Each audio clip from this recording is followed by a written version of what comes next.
Welcome to this conversation with the Morning Tea Marketing Missus. In case you haven't seen one of our conversations before, we offer some valuable tips that will help small businesses and sole traders to be able to improve their online presence and communicate more effectively to reach a much larger audience. So my name is Janeen Vosper, and what I do is I assist women, particularly in leadership roles, to remove any limiting beliefs they might possess and the courage to stand out as an authority in their field of expertise.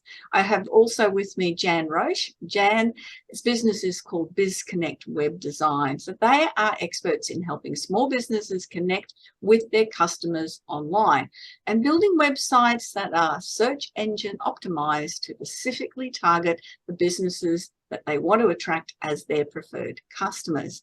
Also, we have Narelle Gaddy. Narelle is an accredited accessibility auditor, and she is passionate about ensuring that all businesses are able to reach the widest possible market through enhancing their digital communication methods that meet Australian standards. That Narelle's blind herself, that means that she actually understands the barriers to that bad communication, so including websites and documents that can cause business. Our speaker for this conversation, or our expert in this conversation, is Kate Smith. Kate is a graphic designer, and she works with service and experience-based businesses, and she helps them showcase their brand to resonate with their ideal clients, and then we reach more people, increase their bookings. We're talking about relationships through February. I'm so looking forward to what Kate has to share. She's got some amazing experience and ability to get message across really well through branding. Hi, Kate. Hey, guys. Thank you, Janeen. How's everyone doing? Oh, awesome. Yeah. Good to hear. I want to talk today about your brand as a relationship, which is kind of a new concept in branding, but it's sort of the way most bigger corporations are going now. So I guess when we first heard the word brand, it meant an image. You brand your cattle so that you know who owns which livestock. Your brand was your logo. It was how you looked. It was that mark that made people recognize you. Then we kind of went more into this brand as an idea or an experience. And so it became everything about your business. It was kind of your business personality. So that included how you looked, how you presented yourself, the service you gave, the products you had. It was more like your reputation. What we're trying to move more into now is branding as a relationship, which is really interesting with our topic this month. So big companies are trying to change the way that people interact with their brand. Instead of the brand being an entity and people saying yes or no, they want to create a relationship with their customers that the customer actually actively wants to be in. If you think about like great examples of this working is when brands customers help brands to promote themselves by using their products and posting and using their hashtags. So that company's actually getting content from its customers because its customers feel like part of the relationship. The company says, hey, like and tag us in this if you'd like to be featured. People post what they're doing with the product or how they've used the service. And suddenly there's all this content sharing going around for that company.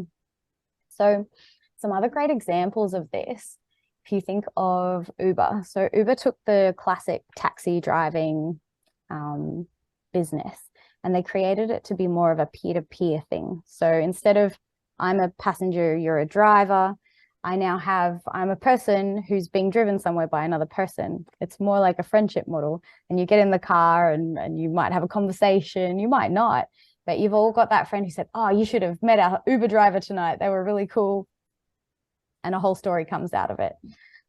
They've also broken the model of boss and employee at Uber. So there's no more boss and employee. The employee just gets to use the framework of Uber to create the kind of job that they want. They get to work when they want. They can kind of make their own hours and their own lifestyle around their job. So that's a great example. Airbnb has also done this. So instead of being a host and a guest in a hotel, for example, you're more like a neighbor.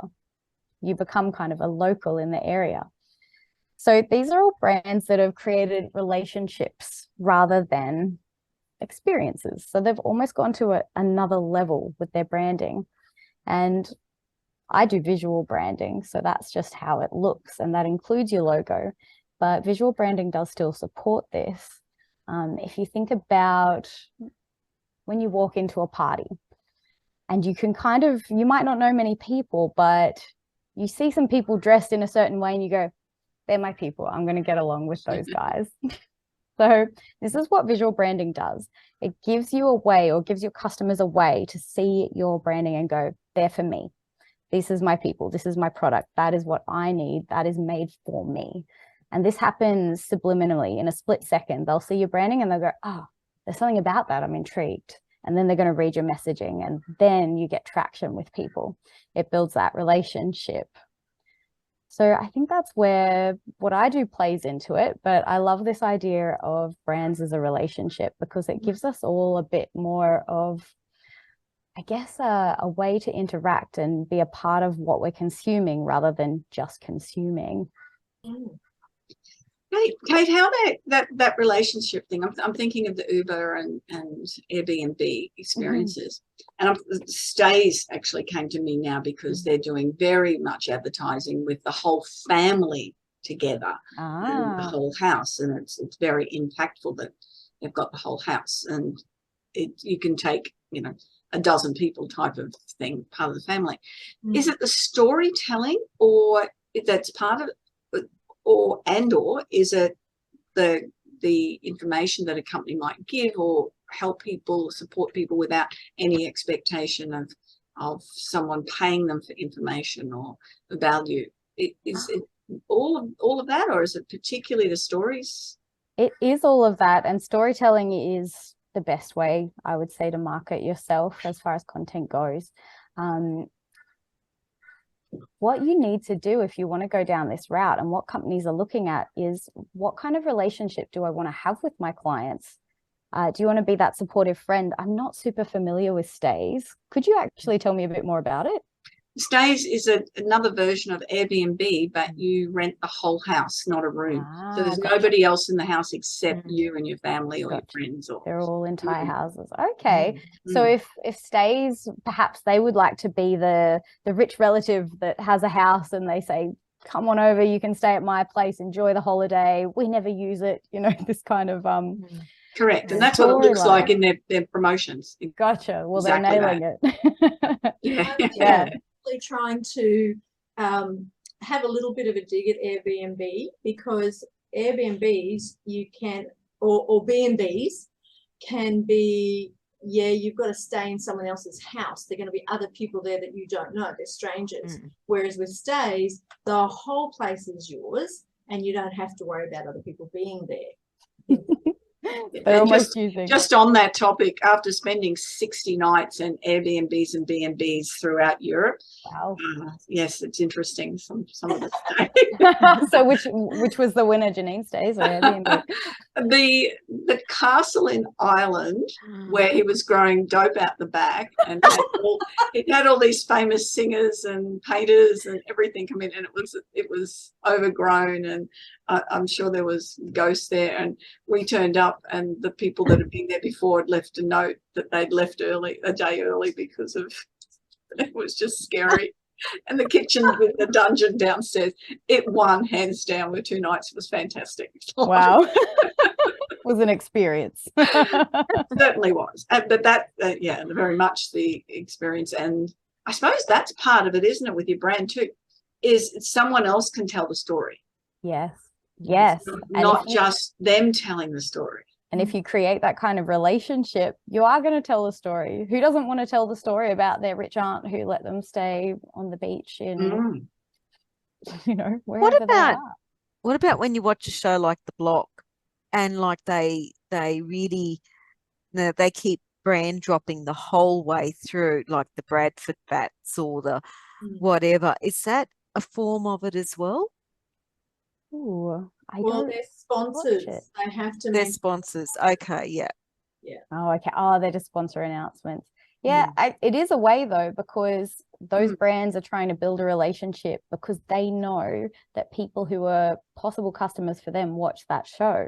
Okay. So they're tying in with the brand Mm-hmm. of that show to showcase to people their brand and what they do.